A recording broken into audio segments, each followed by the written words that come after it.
গল্প শুনলাম। এই জায়গায় মাছ ধরতো আগে, শেষ খুব ভালোই ছিল ফ্যামিলি নিয়ে।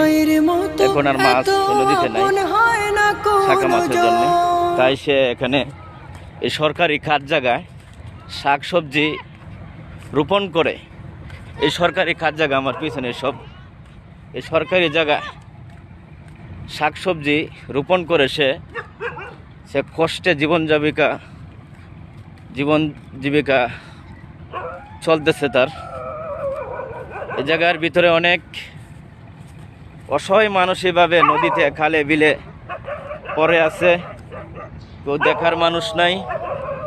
এই যে দেখেন, এটা মনে হয় চাচার, এই ক্ষেতটাও চাচা এই ঘরের ভিতরে বসবাস করে। এই যে ঘরটা, পুরের ঘরটা, চাচা এই ঘরে থাকে, দেখছেন এই চাচার ঘর এটা।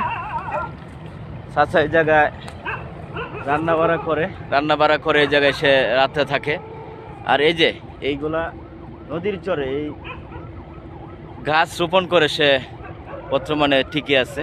সে খুব কষ্টে আছে, অনেক কষ্টে জীবন জীবিকা দিনগুলো পার করতেছে।